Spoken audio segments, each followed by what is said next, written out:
Pemirsa, beberapa hari terakhir polisi mengencarkan pemberantasan pungutan liar dan premanisme di ibu kota dan beberapa daerah lainnya. Namun praktek premanisme serta pungli masih terjadi khususnya di Pelabuhan Tanjung Priok, Jakarta.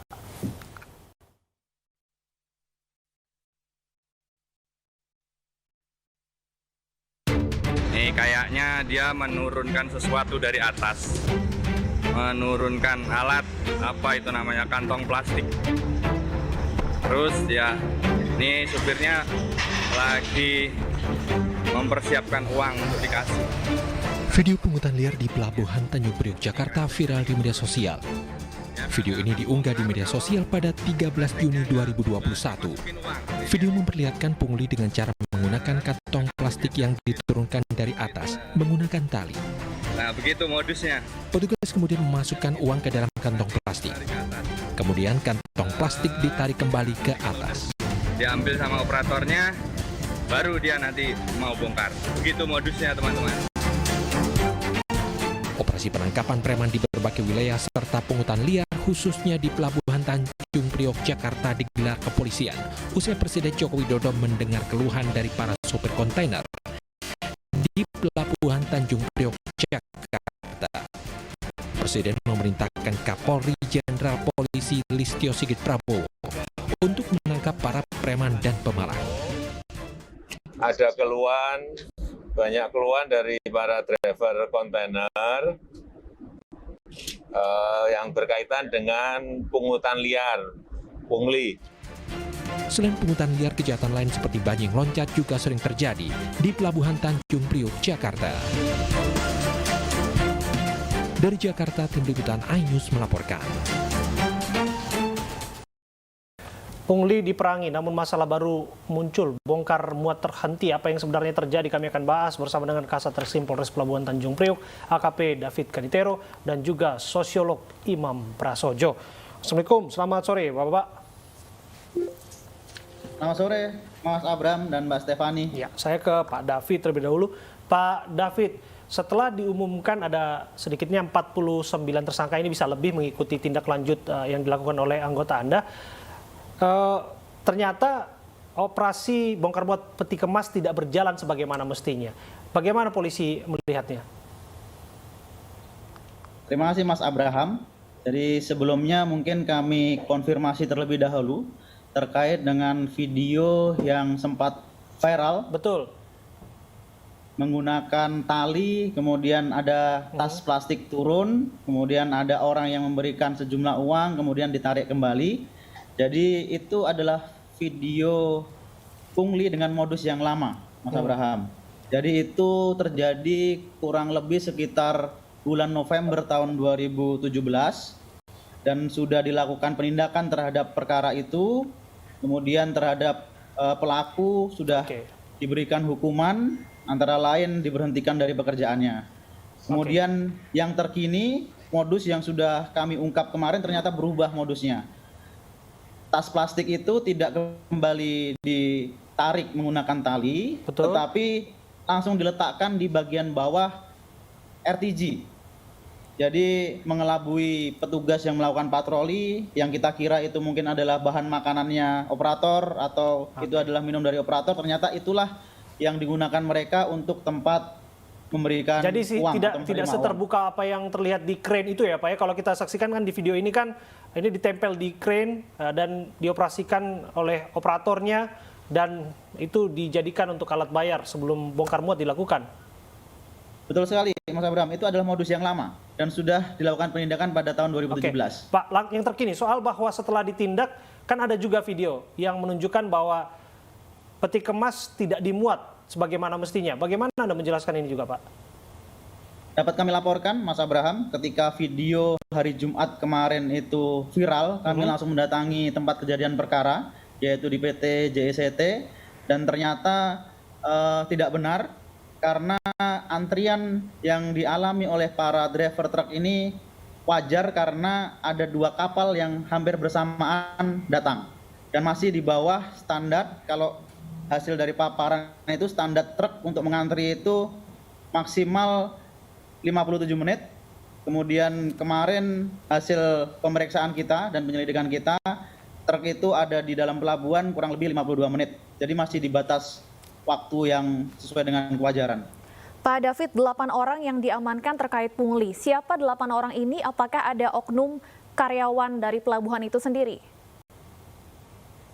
Kami jelaskan Mbak Stefani, dari 8 orang yang telah ditangkap kemudian ditahan oleh Polres Pelabuhan Tanjung Priok, 7 ini adalah operator RTG, yang mana kita semua temukan barang bukti baik itu botol plastik ataupun kantong plastik yang ada di bawah RTG-nya. Kemudian 1 orang kita lakukan pengembangan dan mengarah kepada koordinator atau pengawas atau supervisor.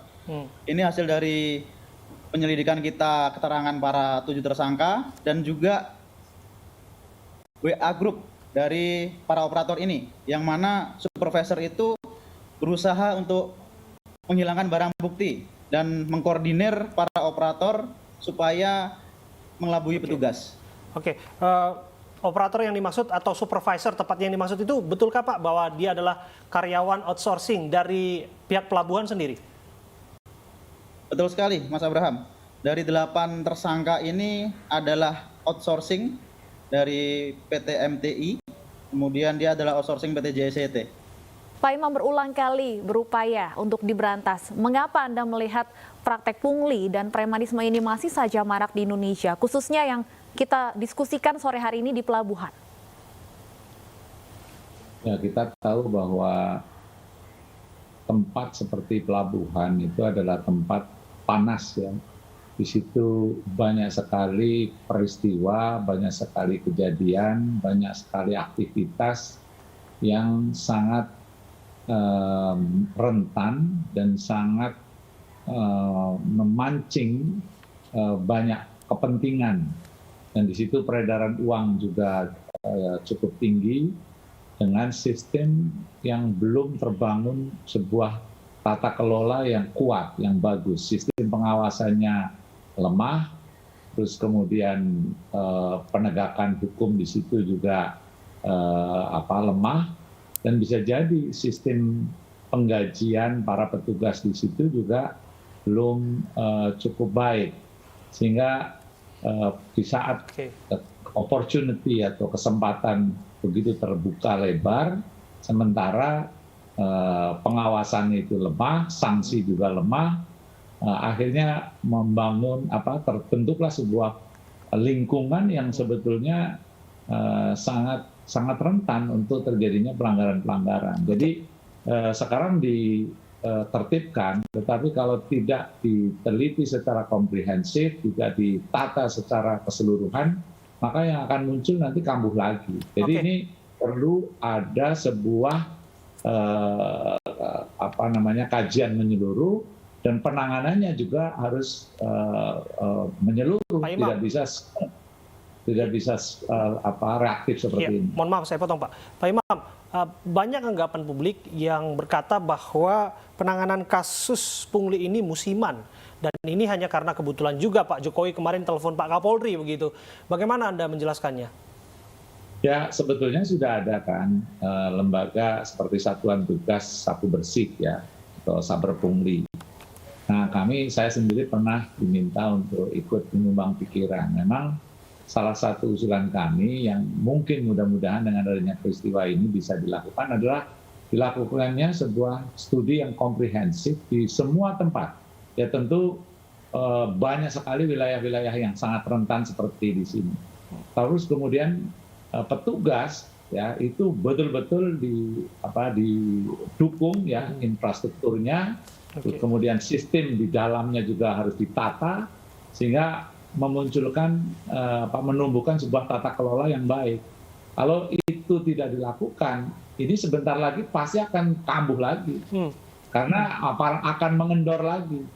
Oleh karena itu menurut saya kalau serius sudah buat sebuah kajian yang menyeluruh, terus kemudian dilakukan sebuah penerapan sistem yang sesuai dengan prinsip tata kelola yang baik. Saya yakin bisa dilakukan itu. Nah, masalahnya apakah ini terus kemudian mau nangkepi begitu saja, terus habis itu kemudian mengendor dan itu akan kembali lagi. Karena ada di dalam, di sini borok-boroknya juga sudah merasuk ke dalam sendi-sendi paling dalam. Singkat saja ini terakhir ke Pak David. Pak David, bahwa Polres Tanjung Priuk kan sudah lama ada di sana untuk memastikan bahwa tidak ada hal-hal yang serupa terjadi. Soal aduan yang disampaikan sopir kemarin tentu ada masalah yang mengakar di sana. Sampai pada akhirnya pengungkapan baru diekspos bagaimana mestinya saat ini. Terima kasih Mas Abraham. Boleh kami jelaskan bahwa modus-modus pungli ini selalu berubah setiap saatnya. Kemudian pungli ini merupakan penyakit masyarakat yang apabila sekarang ditangani, kemudian suatu saat pasti akan kambuh kembali. Jadi Polres Pelabuhan Tanjung Priok sendiri dari tahun 2019 sampai dengan saat ini, kita sudah menangani beberapa kasus pungli, kemudian pemerasan dan premanisme. Sebagai catatan Mas Abraham, di tahun 2019 ada 5 kasus yang kita lanjutkan perkaranya, kemudian tahun 2020 itu menurun, ada 2 kasus, dan di tahun ini kita baru dapat informasi dengan modus yang lain, yaitu dengan menaruh kantong plastik tadi. Terima kasih atas waktu Boleh nggak saya nanya ke Pak David? Boleh nggak nanya Pak David? Boleh, Pak Imam. Silakan Pak Imam. Ini singkat saja Pak, karena kita sangat terbatas waktu. Saya sudah diingatkan juga untuk membatasi durasi ini Pak. Silakan Pak. Kalau Pak David itu mau menindak, itu perlu laporan dulu nggak dari masyarakat? Kita bisa menindak secara langsung Pak Imam, berdasarkan pengawasan kita. Tapi nyatanya kan seringkali menunggu laporan kan? Jadi kalau ada yang melapor baru bertindak, bukan begitu? Tidak juga Pak Imam. Kalau korban atau pelapor bisa kita jadikan sebagai saksi saja. Tapi kita bisa menindak dengan menggunakan laporan yang dibuat oleh polisi. Biaya untuk melakukan tindakan itu apa cukup, Polres?